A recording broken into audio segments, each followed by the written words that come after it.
आदाब नाजरीन, मैं हूं नज़र शाह। खास बात दिल्ली एनसीआर में आपका खैर मकदम। मगरबी बंगाल के 3 अरकान असेंबली बीजेपी में शामिल हो गए हैं। एक लेफ्ट के और 2 तृणमूल कांग्रेस के अरकान असेंबली बीजेपी में शामिल हो गए हैं।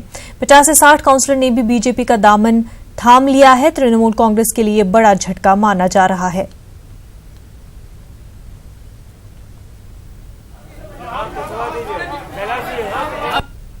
आज 50 से ज़्यादा कारपोरेटर तो यहाँ पर हैं, 3 एमएलए हैं। जैसे बंगाल में 7 चरण में चुनाव हुए थे, हम भी इसी प्रकार अगले महीने 7 चरण में ज्वाइनिंग का कार्यक्रम करेंगे। हर महीने अलग अलग चरणों में ज्वाइनिंग का कार्यक्रम होगा। ये पहले चरण में 3 विधायक और 50 काउंसलर हैं। 3 नगर पालिकाओं पे हमारा कब्जा है। जिला पंचायत पे भी हमारा कब्जा होगा। और अब धीरे धीरे करके ममता जी के आतंक से, ममता जी की तानाशाही से परेशान होकर जिन लोगों का टीएमसी में दम घुट रहा है, वो सारे लोग बीजेपी में आना चाहते हैं। हम उसमें से सिलेक्ट करेंगे, हर किसी को नहीं लाएंगे। जो बीजेपी के लायक होगा उसी को लाएंगे। और आने वाले समय में आप देखेंगे, हमारी तो शुभकामना है ममता जी के साथ कि वो 21 तक मुख्यमंत्री बने ही रहे, पर उनके कर्मों के कारण यदि वो उनको खुद का ही शार्ट पीरियड करे तो ये तो उनकी जवाबदारी होगी। पर हमारी उनके साथ शुभकामना है कि वो हम 21 में चुनाव लड़ना चाहते हैं। वज़ीर-ए-आज़म नरेंद्र मोदी ने साबिक़ सदर जमहूरिया प्रणब मुखर्जी से मुलाकात की और उनका आशीर्वाद दिया। प्रणब मुखर्जी ने अपने हाथों से मोदी को मिठाई खिलाई। वज़ीर-ए-आज़म नरेंद्र मोदी ने मुलाकात के बाद ट्वीट किया। उन्होंने कहा कि प्रणब मुखर्जी से मुलाकात करना अच्छा तजुर्बा होता है।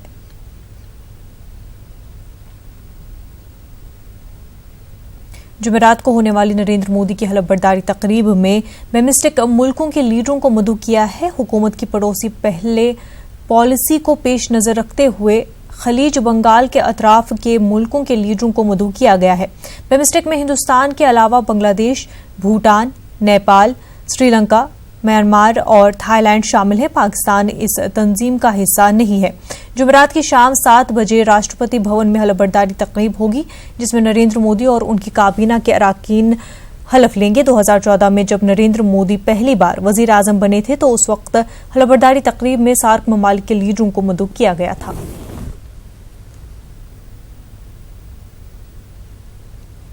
मरकजी वजीर प्रकाश जावड़ेकर ने न्यूज 18 से बातचीत करते हुए कहा कि 23 मई को होने वाली मोदी हुकूमत की हलफबरदारी अवाम का यकीन और भरोसा है। पंपर जीत के बाद एक बार फिर मोदी सरकार बनने जा रही है। हमारे साथ बात करने के लिए मौजूद है प्रकाश जावड़ेकर। सर, एक बार फिर मोदी सरकार बनने जा रही है। 30 तारीख को शपथ ग्रहण समारोह, क्या कहेंगे? नहीं, देश के जनता ने ये चुनाव प्रधानमंत्री जी को अपनी बधाई दे सकता मोदी जी के नेतृत्व में विश्वास व्यक्त किया, क्योंकि वो पारदर्शी, प्रामाणिक, मेहनती सरकार के प्रतिनिधि है। वो देश के सुरक्षा के प्रतीक है और वो उसके साथ साथ देश के तरक्की के भी है। और इसीलिए कांग्रेस की बात करें तो राहुल गांधी की स्थिति को लेकर चल उनकी बात नहीं करें। सर, आज टीएमसी के 3 विधायक और 55 पार्षद बीजेपी में शामिल होने जा रहे हैं। वो आएगा, वहाँ बाइट देंगे। तो आपने देखा, ये थे हमारे साथ बात करने के लिए प्रकाश जावड़ेकर, जिनका कहना है कि सबका साथ और सबका विश्वास। कैमरा पर्सन रमेश रत्नाकर के साथ मैं रचना, न्यूज 18 दिल्ली। लोकसभा में शानदार जीत के बाद अब बीजेपी की नजर राज्यसभा पर है। इस वक्त राज्यसभा में एनडीए को 102 नशिस्तें हासिल हैं और 2020 तक उसे ऐवान में अक्सरियत हासिल हो जाएगी।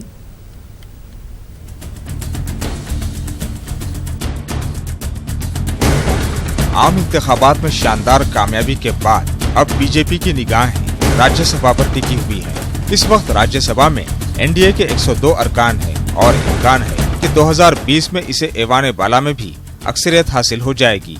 रवां साल राज्यसभा की 10 जबकि 2020 में 72 सीटें खाली होंगी। 72 में 55 सीटें अप्रैल में खाली होंगी। आइंदा बरस नवंबर में राज्यसभा की 11 सीटें खाली होंगी, उनमें 10 उत्तर प्रदेश में खाली होंगी। एनडीए को उम्मीद है कि 2020 तक वो 123 की आदात को हासिल कर लेगा। उत्तर प्रदेश में 2020 में राज्यसभा की 10 नशिस्तें खाली हो रही है और बीजेपी को उम्मीद है कि उनमें से 9 सीटें उसको हासिल होंगी।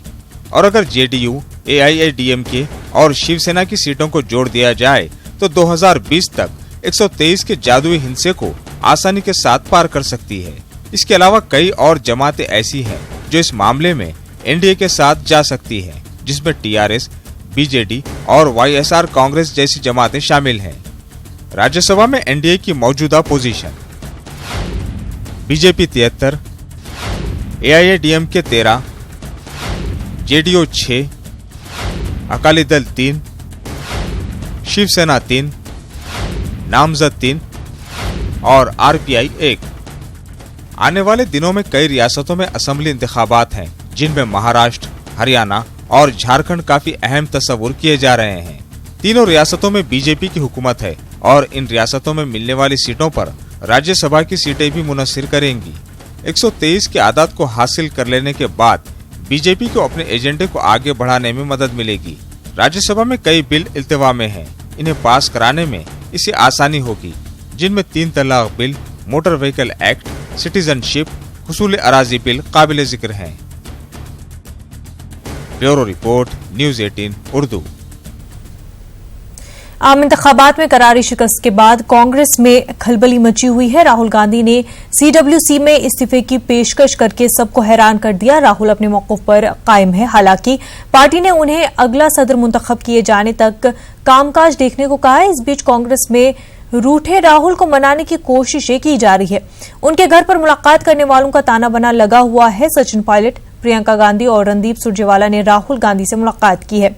उधर रणदीप सुरजेवाला का कहना है कि राहुल ही पार्टी के सदर बने रहेंगे। वो पार्टी के सीनियर लीडरों से अपनी रिहाइशगाह पर मुलाकात कर रहे हैं। हमारे साथ हमारी नुमाइंदा रंजीता बराह रास्त जुड़ चुके हैं। रंजीता, आपसे जानना चाहेंगे, CWC की 4:30 बजे मीटिंग होनी थी, क्या मीटिंग शुरू हो चुकी है? कौन कौन से लीडरान जो है इस मीटिंग में शामिल है? क्या कुछ डिस्कस होना है इस मीटिंग में?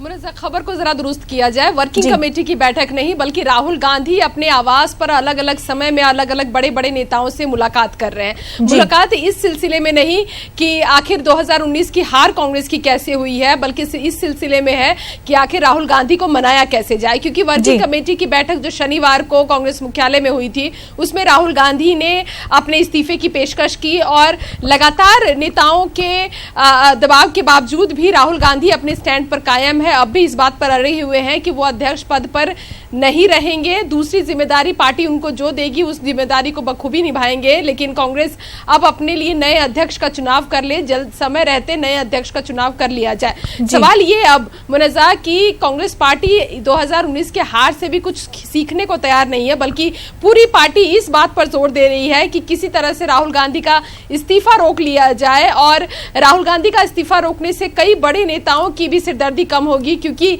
जिम्मेदारी उन नेताओं की भी बनती है जब चुनाव में हार हुई है। क्योंकि जिस तरह की करारी हार हुई है, कांग्रेस जिस तरह की स्थिति 2014 के चुनाव में थी, कांग्रेस 44 सीट पे थी, इस बार कांग्रेस 52 सीट पर है। तो ऐसे में सवाल ये भी उठता है कि सिर्फ राहुल गांधी ही इस्तीफा क्यों दे? वो तमाम बड़े नेता, वो नेता जो अलग अलग राज्यों में कांग्रेस के प्रभारी बने हुए हैं, वो नेता जो CEC की बैठक में, केंद्रीय चुनाव समिति की बैठक में बैठकर उम्मीदवारों की घोषणा की है, उन नेताओं का इस्तीफा क्यों पार्टी ना ले? तो ऐसे में हम कह सकते हैं कि नेता सिर्फ राहुल गांधी को नहीं बल्कि अपने आप को बचाने की कवायद कर रहे हैं।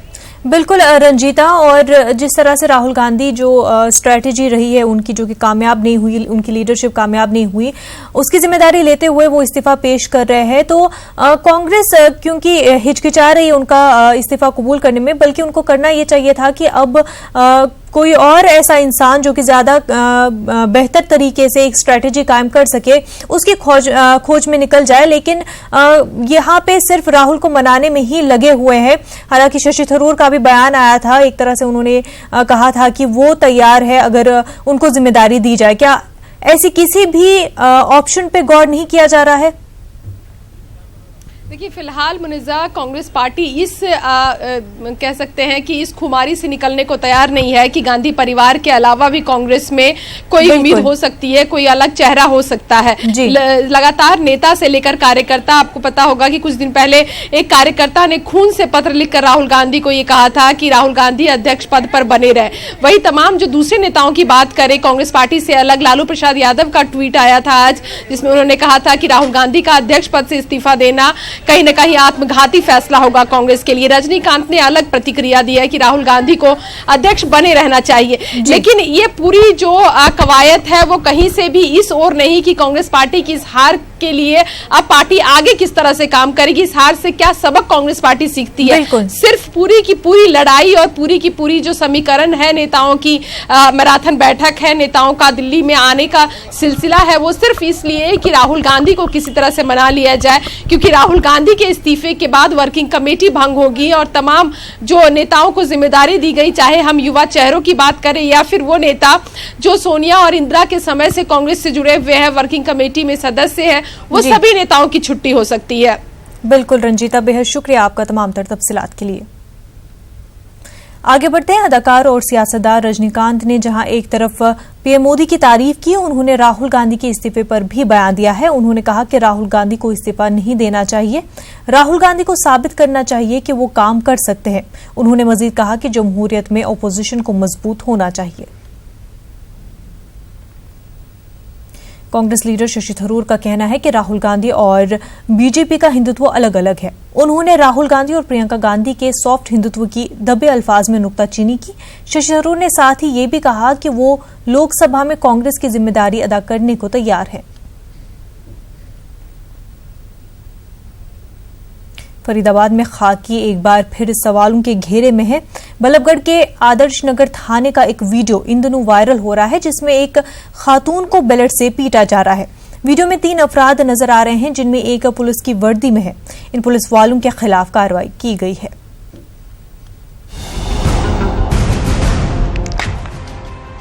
बेल्ट से इस खातून को पीटने वाला ये शख्स पुलिस वाला है। तस्वीरें बल्लभगढ़ के आदर्श नगर थाने की हैं, जहां इस खातून को पूछताछ के लिए लाया गया था। लेकिन हैरान कर देने वाला पहलू यह है कि इतनी रात को ना तो इस औरत को महिला थाने लाया गया, न ही उसे पूछताछ करने वाली कोई खातून पुलिस ओहदेदार वहां मौजूद थी। मौजूद थे तो सिर्फ 5 पुलिस वाले, जिन्होंने इस खातून से सच उगलवाने के लिए इसे जमकर पीटा, वो भी उस बेल्ट से जिसे खूनखार मुजरिमों पर इस्तेमाल किया जाता है। इस वाक़े का वीडियो जब वायरल हुआ तो ख्वातीन कमीशन भी जाग उठी। ये एक अपराध है, ये गलत है। यदि कोई भी महिला किसी तरह के भी अपराध में फंसती है या चोरी के किसी भी जुर्म में, तो उसकी पूछताछ इस तरह से नहीं की जा सकती। ख्वातीन कमीशन ने इस वाक़े का नोट लेते हुए फरीदाबाद के पुलिस कमिश्नर और रियासत के डीजी को खत लिखा है। पुलिस महकमा भी एक्शन में आया। मुलजिम पुलिस वालों की पहचान की गई और अब उनके खिलाफ कार्रवाई भी हो चुकी है। 2 हेड कांस्टेबल को बर्खास्त कर दिया गया है, जबकि 3 को निकाल दिया गया है। 5 के खिलाफ आईपीसी की दफा 323, 342, 509 और 34 के तहत मामला दर्ज किया गया है। सोशल मीडिया के माध्यम से एक वीडियो मिला, जिस पर पुलिस आयुक्त संजय कुमार जी ने इस पर संज्ञान लेते हुए 2 पुलिसकर्मी हैं जो वीडियो में महिला के साथ मारपीट करते दिखाई दे रहे हैं, उनको सस्पेंड कर दिया गया है। 3 स्पेशल पुलिस ऑफिसर हैं, एसपी हैं, उनको सेवाएं समाप्त कर दी गई हैं और इन 5 के खिलाफ थाने में मुकदमा दर्ज करके और उनके खिलाफ जांच की जा रही है। कानून कहता है कि किसी भी खातून से पूछताछ के वक्त एक खातून पुलिस एहलकार का होना जरूरी है। रियासतों में ख्वातीन थानों की बुनियाद भी इसीलिए रखी गई। लेकिन बल्लभगढ़ के थाने में जो कुछ हुआ, उसने हरियाणा पुलिस पर एक बार फिर सवालिया निशान खड़े कर दिए हैं। Bureau report, news 18 Urdu. रियासत में आईएएस अफसरों के तबादले पर सियासत गर्म हो गई है। बीजेपी ने इंतखाबात खत्म होते ही तबादला मुहिम चलाने का कांग्रेस पर इल्जाम लगाया है। ऑपोजिशन लीडर गोपाल भार्गव ने ट्वीट कर तंज करते हुए लिखा है कि रियासत में तबादला सनत शुरू हो चुकी है। वहीं कांग्रेस ने बीजेपी पर पलटवार करते हुए कहा कि बीजेपी पहले खुद को देखे। 15 वर्ष में जितने पूरे प्रदेश को खोखला कर दिया, अरबों रुपए का घोटाला घटाला, ऐसा कोई डिपार्टमेंट नहीं बचा जहां उन्हें लूटना तो पहले उनको अपना गरीबान देख लेना चाहिए, तब किसी पर आरोप लगाएं। ग्वालियर में पानी की किल्लत से लोग परेशान हैं, जिसकी वजह से लोग सड़क पर उतर आए हैं। उधर गंदे पानी की सप्लाई का मामला हाईकोर्ट पहुंच गया है। देखिए रिपोर्ट।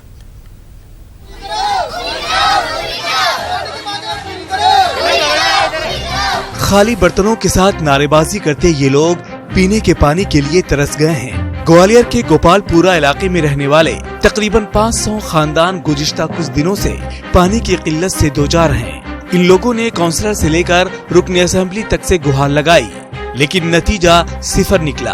परेशान लोगों ने थाटीपुर चौराहे पर जाम लगा दिया। ग्वालियर के तिगरा में भरपूर पानी है, लेकिन ग्वालियर शहर के कई इलाकों में लोग पानी की समस्या से जूझ रहे हैं। ग्वालियर के थाटीपुर इलाके के गोपालपुरा आदि इलाकों में कुछ दिनों से पानी नहीं आ रहा है। लोग परेशान है। यही वजह है कि आज आचार संहिता हटने के बाद ही लोग तत्काल पानी की ये खाली बाल्टियां और कैन लेकर यहाँ पहुंचे हैं और थाटीपुर मेन रोड पर चौराहे पर चक्का जाम कर दिया है। लोगों की ये मांग है कि लगातार वो शिकायत कर रहे हैं, लेकिन नगर निगम या अधिकारी उनकी समस्या नहीं सुन रहे हैं। महिलाओं से बात करते हैं। आप ये बताइए कि क्या स्थिति है पानी की? स्थिति जी है साहब, महीना भर से पानी नहीं आ रहा है। मुन्ना लाल गोयल के यहाँ गए, पोप सिंह के यहाँ गए, उनने भी कोई सुनवाई नहीं की हमारी, बिल्कुल सुनवाई नहीं कर रहे। उधर शहर में गंदे पानी की सप्लाई का मामला हाईकोर्ट पहुंच गया है। हाईकोर्ट ने सरकार, म्युनिसिपल कॉर्पोरेशन, कमिश्नर और डीएम को इस मामले में नोटिस जारी किया है। अर्जी गुजार ने शहर की 60% आबादी को गंदा पानी सप्लाई करने का इल्जाम लगाते हुए कोर्ट से कार्रवाई का मुतालबा किया था। इससे पहले डीएम ने भी पानी की जांच कराई थी। जांच में पानी पीने लायक नहीं निकला था, बावजूद इसके पानी की सप्लाई जारी है। हमने गंदे पानी के विरुद्ध जनहित याचिका लगाई है, जिसमें कि हम देख रहे हैं शहर में आजकल जो पानी की सप्लाई हो रही है वो बहुत ही गंदी हो रही है, पीने योग्य नहीं है वो। आज ये मामला लगा हुआ था, तो माननीय उच्च न्यायालय ने आज central public health and environmental engineering organisation को पार्टी बनाने का ऑर्डर किया है। ये सेंट्रल गवर्नमेंट की ऑर्गेनाइजेशन है और ministry of housing and urban affairs के अंडर आती है गवर्नमेंट ऑफ इंडिया के। और बाकी जो रिस्पोंडेंट्स हैं जैसे कि नगर निगम ग्वालियर और मध्य प्रदेश शासन, इनको भी नोटिस देने का आज ऑर्डर हुआ है। गर्मियों में पानी का मसला नया नहीं है, लेकिन वक्त रहते इस मसले के हल के लिए पहल नहीं किया जाता है। लिहाजा बढ़ती गर्मी के साथ लोग परेशान होते हैं। पानी लोगों की बुनियादी जरूरत है, जिसे हर हाल में पूरा किया जाना चाहिए। Bureau report, news 18 Urdu. Gwalior में गंदे पानी की शिकायत मिलने के बाद जहां हाईकोर्ट ने नाराजगी जताई है, वहीं काबीना वजीर प्रद्युमन सिंह तोमर ने पानी की किल्लत और गंदे पानी की शिकायत पर लोगों से मिलने पहुंचे। नाराज लोगों ने काबीनी वजीर को रोक लिया और जमकर नाराजगी का इजहार किया, जिसके बाद वजीर ने मौके पर ही म्युनिसिपल के सब इंजीनियर को सस्पेंड करने का फरमान जारी कर दिया।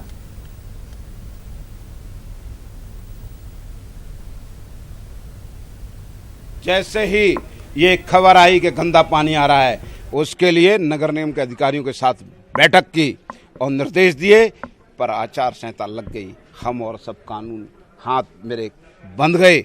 जैसे ही आचार संहिता हटती है, वैसे ही ये जनता का सेवक जनता के बीच खड़ा हुआ है। स्टेशन से उतरने के बाद घर नहीं गया, सीधे यहाँ खड़ा है। रात को जरूरत है, रात को खड़ा है। मैं जनता का सेवक हूँ और जिन लोगों ने गंदा, पहले जिन लोगों ने मुझे जेल भेजा था, पर मैंने आज सिस्टम बदल दिया, जनता ने मुझे अधिकार दे दिया। तो आज सरकार, ये कांग्रेस की सरकार, अब लोगों को गंदा पानी नहीं पीने जाएगा। जो दोषी हैं, मैंने नगर निगम आयुक्त को कहा है, उन्हें तत्काल सस्पेंड करें। हमारे पानी की परेशानी है, गंदा पानी आ रहा है और मेरी तरफ तो बिल्कुल पानी नहीं जा रहा, एक बूंद भी नहीं जा रहा। हाँ, और यही समस्या है। कब से परेशान? बहुत साल हो गई मेरे को, तो 8 साल हो गई। मंत्री जी मिलने आए थे क्या? हाँ, बोल रहे कि पानी आ जाएगा तुम्हारे पास। पहले भी आए लोग मिलने? हाँ, आए थे, पर जी नहीं आए थे। इनके साथ हम जेल में भी हो जाए, समस्या हल नहीं हुई? नहीं हुई, कुछ नहीं हुआ। कोई नली, सबसे पहले नल लगी हुई है, तो ये गंदगी पानी रुक जाता है यहाँ पे जी, बहुत से नलों से। तो क्या सीवर भी कुछ ज्यादा कर जाता है तो लाइनों में घुस जाता है, मेरे ख्याल से। पानी की समस्या तो बहुत है इस समय वर्तमान में, मतलब काफी समस्या, गंदा पानी आ रहा है। और आपके जो है ना, कभी कभी तो 1 दिन छोड़ के 2 दिन छोड़ के पानी आता है, जबकि डैम में, तिगरा डैम में पर्याप्त पानी है, जो कि इस साल मतलब बरसात काफी मात्रा में हुई थी। पर्याप्त पानी होने के बावजूद भी 1 दिन छोड़ के पानी दिया जा रहा है, वो भी गंदा। बहुत दिन हो गए गंदा पानी आता है, एन खराब गंदा है, बच्चे बीमार हो जाते हैं। मध्य प्रदेश में कर्ज माफी और सही कीमत तय करने के मुतालबे को लेकर किसान कल से एहतजाज करने वाले हैं। किसानों की हड़ताल पर जाने से सब्जी, फल और दूध की कमी हो सकती है। भारतीय किसान यूनियन के बैनर तले किसान 29 से 31 मई तक हड़ताल पर रहेंगे। सरकार अगर सत्ता में आई थी तो वास्तविकता भारतीय किसान यूनियन के 2017 के आंदोलन के बाद आई थी और 2 लाख तक कर्ज माफ़ी की बात कही थी। और आज स्थिति ये बनी हुई है, पूरे मध्य प्रदेश में 2 लाख तक का कर्ज सिर्फ घोषणा बन के रह गई है। 10 दिन का बोला, 15 दिन का बोला, किसानों को बोल रहे हैं कि भाई कर्ज माफ़ हो गया। नहीं समझ में आ रहा है हमें कि मध्य प्रदेश में किन किसानों का कर्ज माफ़ हुआ। सभी किसानों को बार बार नोटिस आ रहे हैं बैंकों के, बहुत सारे किसानों को। तो हम भारतीय किसान यूनियन ने 29 मई से 31 मई का एक आंदोलन रखा, जिसमें फल फूल सब्जी अनाज सारे बंद किए जाएंगे प्रदेश के अंदर। और अगर कर्ज माफ़ी नहीं होती तो इस आंदोलन को बढ़ाया भी जा सकता है। तो हमारा क्या मानना ये है कि अगर किसानों का कर्ज माफ़ नहीं होता, सरकार स्पष्टीकरण करे कि 2 लाख कर्ज तक का कर्ज कैसे माफ़ होगा। अगर माफ़ नहीं होता तो किसान। मध्य प्रदेश के खरगोन में ओंकारेश्वर मंसूबे के तहत बने नहर का पानी बाहर निकल रहा है, जिससे नहर के आसपास के करीब 500 एकड़ में लगी किसानों की फसल पानी में डूब गई है, जिससे किसानों की फसल पानी की वजह से खराब हो रही है। वो किसान अब मुआवजे का मुतालबा कर रहे हैं। किसानों का इल्जाम है कि पानी के मसले को लेकर मुतल्लिका महकमे से रुजू किया था, लेकिन कोई सुनवाई नहीं हुई। कम से कम 300-400 एकड़ में पानी जलमग्न हो चुकी है अभी तक। कि प्रशासन आके हमारे खेत का अवलोकन करे और उसका सही उचित मुआवजा दे और आगे भी जो ये नहर में जो कमियां हैं उनको पूरा करे। ये पहली बार नहीं हुआ, ऐसे 2-3 बार पहले अचानक भी पानी घुस गया था, जब थोड़ा लेवल कम था, लेकिन आज बहुत हाई लेवल पे चल रही है। इसके कारण ये 500 करीबन 500 एकड़ जमीन में पानी किसानों का नुकसान जो क्षति हुई है, उसके लिए हमारे स्तर से हमने पटवारियों का दल भेजा है। जांच कर अगर जिन कृषकों को जो क्षति हुई है उसकी हम जांच करेंगे और उसके बाद आगे की कार्रवाई करेंगे और जो क्षतिपूर्ति होगी। उन्होंने ये कहा है कि करीब 500 एकड़ के क्षेत्र में जल का फैलाव हो चुका है। बुलेटिन में फिलहाल इतना ही। आदाब।